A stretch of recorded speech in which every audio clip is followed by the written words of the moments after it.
Hello student, आज हम class 9 science की वर्कशीट 71 को डिस्कस करेंगे। हमारा चैप्टर है why do we fall ill, हम बीमार क्यों पड़ते हैं, और इसमें टॉपिक हमारा है हेल्थ एंड इट्स इम्पॉर्टेंट। तो आज हेल्थ के बारे में बहुत ही करंट सिनेरियो में रेलिवेंट टॉपिक है आपका, है ना, क्योंकि हमारा स्कूल बहुत दिनों से बंद है। क्यों बंद है भाई? क्योंकि चारों तरफ कोरोना डिजीज फैल रही है।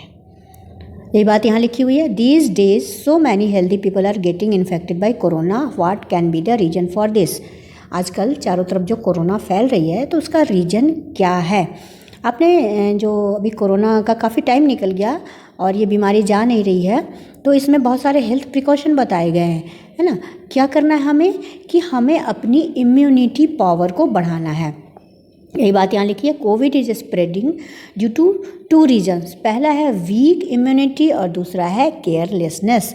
मतलब हमारी इम्यूनिटी पावर अगर वीक हुई तो हम बीमार हुए, तो हमें अपनी इम्यूनिटी पावर को बढ़ानी है। अब इम्यूनिटी पावर क्या है? इम्यूनिटी पावर का मतलब है कि आपका शरीर इतना मजबूत हो कि किसी भी बीमारी के जर्म्स जो हैं वो आपके ऊपर अटैक करें लेकिन आप उनसे बच जाओ, है ना, बीमारी होने से आपका बचाव हो जाए। तो ये हो गई इम्यूनिटी पावर। अगर आपकी इम्यूनिटी पावर कमज़ोर है, वीक है, तो आपको कोई भी डिजीज़ आसानी से हो जाएगी। जिनकी इम्यूनिटी पावर मजबूत है उनको नहीं होगी। कई बार आपने देखा होगा कि हमें ठंड लग जाती है, 3-4 बच्चे एक साथ गए, ठंड सबको लगी, लेकिन उसमें से 1-2 को सर्दी जुकाम हो जाएगा, बीमार भी हो जाएंगे, बिस्तर पकड़ लेंगे, लेकिन 2-4 ऐसे भी उसमें होंगे जिनको कुछ नहीं होगा।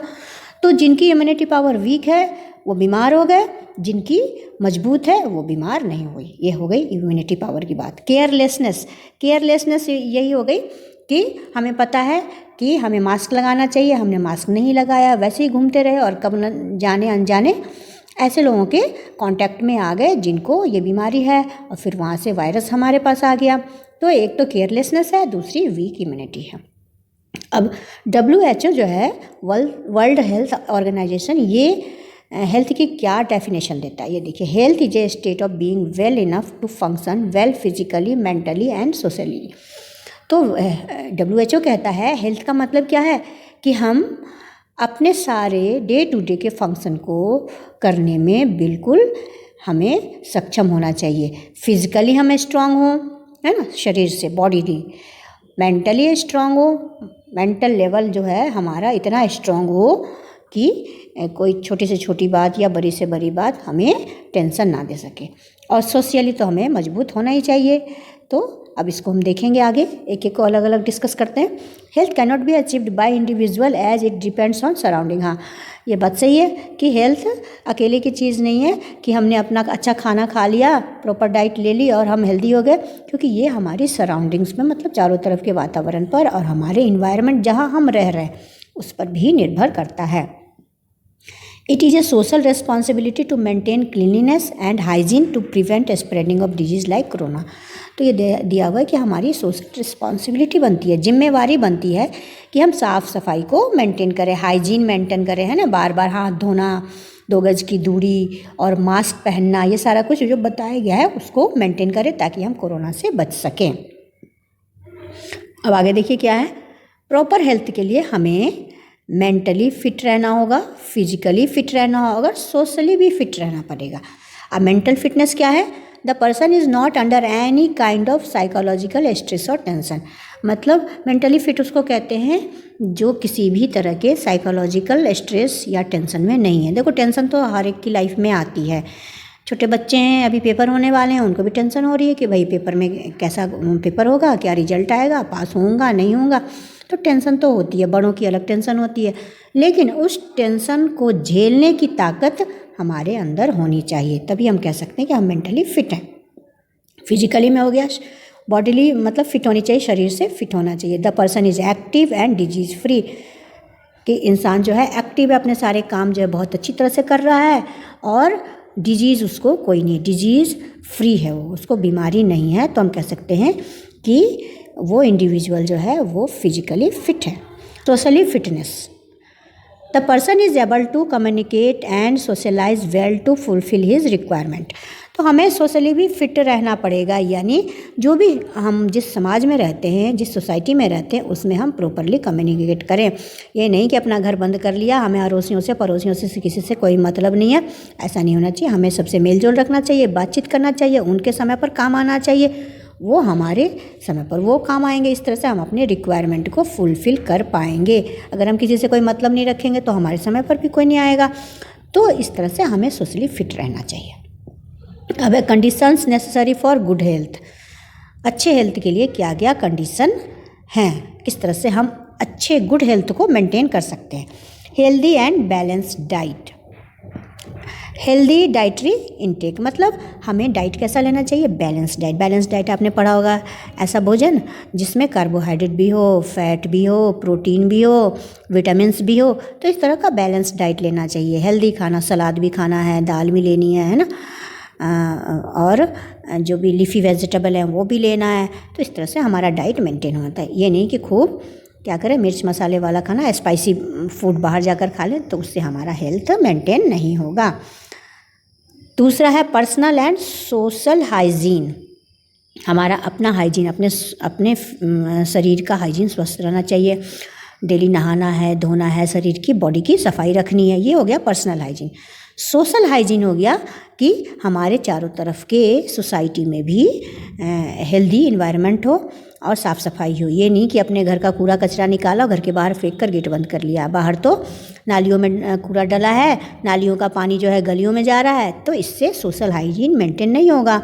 सोशल हाइजीन मेंटेन करना भी हमारी रिस्पॉन्सिबिलिटी है। तीसरा है active life style, regular exercise. मतलब हमें एक्टिव रहना चाहिए, है ना, सारा काम नाम करते रहिए, नहीं कि बैठे हुए हैं और आराम तलब जो लाइफ होती है वो सही नहीं है हमारे हेल्थ के लिए। रेगुलर एक्सरसाइज करना चाहिए। और हेल्थ कॉन्शियस एटीट्यूड, ये भी है कि हमें हमारा जो एटीट्यूड है, हमारा जो दृष्टिकोण है, देखने का नज़रिया है, वो हेल्थ कॉन्शियस होना चाहिए। बाहर निकले तो हमें क्या चीज़ खाना है, क्या नहीं खाना है। ये नहीं कि चाट पकौड़े अच्छे लग रहे हैं तो खूब खा लिए, तो इससे हमारा हेल्थ मेंटेन नहीं रहेगा। हमें इसमें कॉन्शियस रहना चाहिए, हमें इसका ध्यान रखना चाहिए।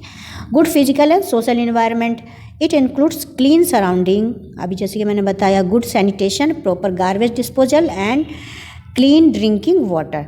तो हमें जो है, एक तो सराउंडिंग जहाँ हम रहते हैं आसपास जो है वो बिल्कुल क्लीन होना चाहिए, साफ़ सफाई होनी चाहिए, है ना, प्रॉपर झाड़ू लगे, नालियों की सफाई होनी चाहिए।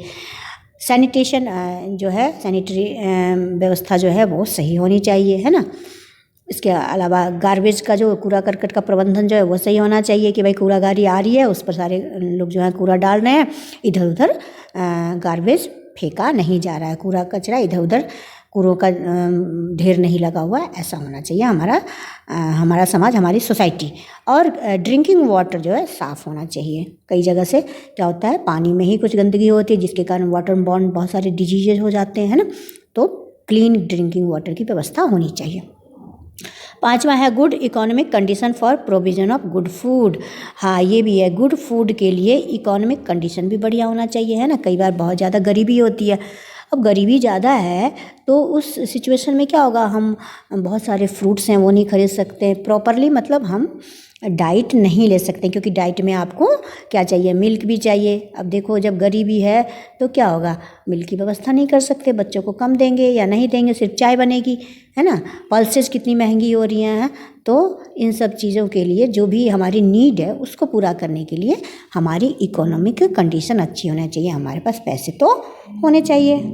अब है difference between healthy and being disease free. हाँ, ये चीज़ बहुत इंपॉर्टेंट है कि भाई हम इसे समझेंगे कि हम हेल्दी हैं या डिजीज फ्री हैं, थोड़ा सा इसमें डिफरेंस है, उसको समझते हैं हम।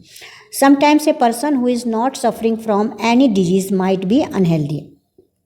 कई बार क्या होता है कि कोई पर्सन है जिसको कोई बीमारी नहीं है लेकिन वो अनहेल्दी हो सकता है, होता है हमारे साथ भी। हमें कोई क्रॉनिकल डिजीज़ नहीं, किसी तरह की डिजीज़ नहीं, लेकिन कभी सर्दी जुकाम तो हो ही जाता है ना। एग्जाम्पल यहाँ दिया हुआ है कि कोई गुड सिंगर है ना, अच्छा सिंगर है और वो गाने रिकॉर्ड करता है, लेकिन किसी दिन ऐसा भी तो हो सकता है कि वो सिक हो जाए, बीमार हो जाए, उसके कारण वो गाना ना गा सके। तो इसका मतलब ये नहीं है कि वो हेल्दी नहीं है, वो एक छोटे से टाइम के लिए अनहेल्दी हो गया है, लेकिन वैसे वो हेल्दी है।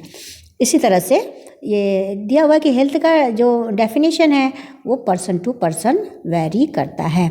अब एक म्यूजिशियन है तो उसकी ब्रीथिंग कैपेसिटी ज़्यादा होती है ना, सांस जो तान लगाता है वो, तो सांस को रोकने की कैपेसिटी बहुत अच्छी होती है, हमारी उतनी नहीं हो सकती। या एक डांसर है तो उस बॉडी को अच्छी तरह से स्ट्रेच कर सकता है ना, उसके बॉडी में काफ़ी लचक होती है जो हमारे में नहीं होती। तो इसका मतलब ये नहीं है कि हम अनहेल्दी हैं, ऐसा कुछ नहीं है। In other word, being disease free does not mean that the person is healthy. On the contrary, if a person is suffering from a disease then he is not healthy as well.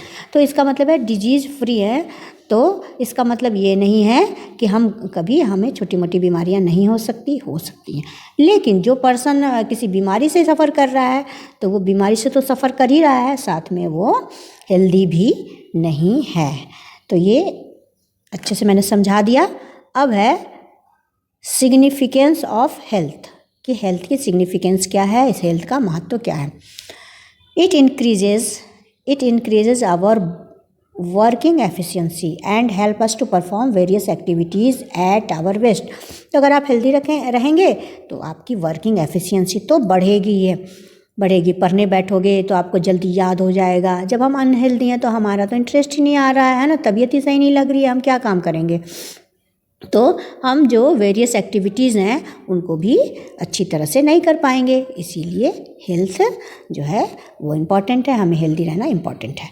दूसरा है it help us to cope up with the social and mental pressure without much difficulty. अगर हम healthy हैं तो जो हमारे ऊपर social pressure होता है या मेंटल प्रेशर होता है उसको कोप अप कर सकते हैं, मतलब उसका सामना अच्छी तरह से कर सकते हैं। देखो ज़िंदगी है तो ज़िंदगी में उतार चढ़ाव होते हैं, है ना। कभी आपके फेवर में भी कुछ आएगा रिजल्ट, कुछ आपके फेवर में नहीं भी आएगा। तो उसको कोप अप करने के लिए जो मेंटल प्रेशर होगा उसके कारण उसका सामना करने के लिए हमें हेल्दी रहना ज़रूरी है, सोशल और मेंटल प्रेशर को अच्छी तरह से कोप अप करने के लिए।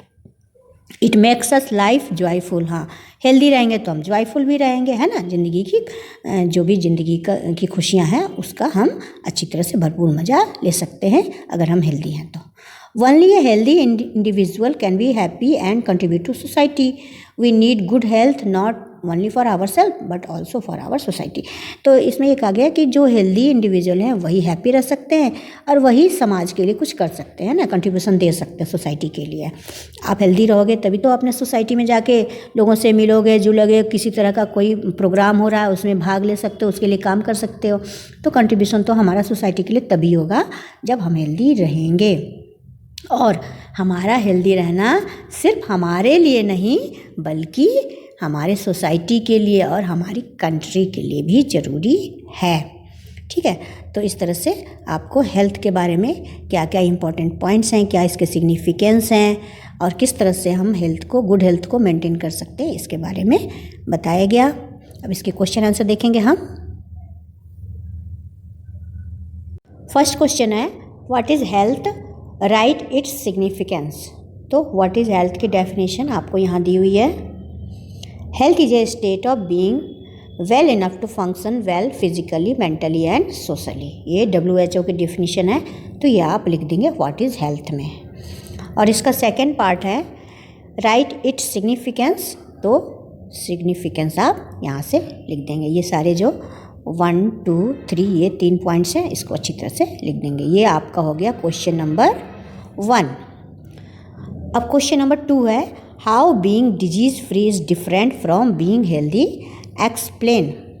तो ये क्वेश्चन आपका यही है, आप यहाँ से लिखेंगे question number 2 difference between healthy and being disease free. ये सारा आप पॉइंट्स लिख देंगे। ये आपका क्वेश्चन नंबर 2 हो जाएगा। क्वेश्चन नंबर 3 है are there any more requirement for a good health apart from above, think and write. जो ऊपर जो रिक्वायरमेंट दी गई हैं गुड हेल्थ के लिए, इसके अलावा भी आपको अगर कोई रिक्वायरमेंट लगती है कि ऐसा होना चाहिए ताकि हमारा हेल्थ अच्छा रहे, तो आप इस पर पॉइंट्स लिख सकते हैं। तो इसमें 2-3 पॉइंट्स मैं बता रही हूँ, आप इसको ऐड कर लीजिए। पहला तो है प्रॉपर रेस्ट, कि सब कुछ करते हुए भी आपको प्रॉपर रेस्ट मिलना ज़रूरी है। कई बार हम फास्ट रखते हैं ना, ताकि हमारे डाइजेस्टिव सिस्टम को आराम मिले, तो आपको प्रॉपर रेस्ट इसमें ऐड कर लीजिए। सेकंड पॉइंट आप ऐड कर लीजिए प्रॉपर स्लीप। अच्छी नींद भी ज़रूरी है अच्छे हेल्थ के लिए, इसलिए प्रॉपर स्लीप भी लिख लीजिए। तीसरा पॉइंट लिख लीजिए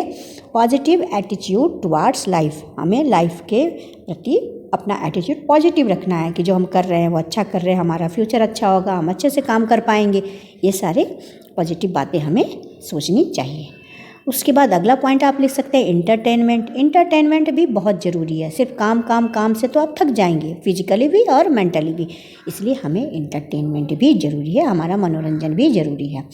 और लास्ट में हम अगर किसी तरह की ज़्यादा परेशानी होती है तो लास्ट का पॉइंट लिखेंगे we should seek professional help. हमें प्रोफेशनल हेल्प लेनी चाहिए, डॉक्टर के पास जाना चाहिए। फिजिकल परेशानी है या फिर मेंटल परेशानी है तो हमें काउंसलर के पास जाना चाहिए, यानी हमें प्रोफेशनल हेल्प लेनी चाहिए। अब अगला क्वेश्चन है question number 4, what do you mean by mental, social and emotional aspects of health, explain. तो मेंटल और सोशल एस्पेक्ट तो यहीं लिखा हुआ है, इसको देखकर हम लिख देंगे the person is not under any kind of psychological stress और टेंशन। ये आपका मेंटल एस्पेक्ट है, क्वेश्चन नंबर 4 का आंसर है ना। ये मेंटल एस्पेक्ट है कि भाई जो पर्सन है उसको किसी तरह का साइकोलॉजिकल स्ट्रेस या टेंशन नहीं होना चाहिए। अगर होता भी है तो वो उसको कोप अप कर ले, है ना, उसका सामना कर ले, ऐसा तभी इंसान को फिट कहा जा सकता है। सोशल फिटनेस क्या है, the person is able to communicate and socialise well and fulfil his requirement. तो जो पर्सन फिट है वो अपनी बातों को सोसाइटी तक कम्युनिकेट करता है, उनकी बातें भी सुनता है, और किसी तरह की ज़रूरत होती है अपनी रिक्वायरमेंट को फुलफिल करने के लिए वो सोसाइटी में अच्छी तरह से सोशलाइज करने में जो है वो समर्थ है। तो ये वाला पॉइंट भी लिख देंगे, ये भी लिख देंगे। अब एक इसमें इमोशनल भी आता है कि इमोशनल एस्पेक्ट क्या है। तो इमोशनल एस्पेक्ट में इसके आगे ऐड कर देंगे we should be emotionally strong so that we can cope up with different types of ups and downs of our life. हमारे लाइफ में अप्स एंड डाउन्स चलते रहते हैं ना, तो हमें इनको कोप मतलब उनका सामना करने में हमें समर्थ होना चाहिए। We can cope up with the challenges of our life. तो ये पॉइंट इसमें ऐड कर लेंगे। तो इस तरीके से आपकी ये वर्कशीट फिनिश हो गई और मुझे आशा है कि आपको ये अच्छी तरह से समझ में आई होगी। अगर अच्छी तरह से समझ में आई तो आप इसको आगे बढ़ाइए, अपने दोस्तों को भी भेजिए। Thank you.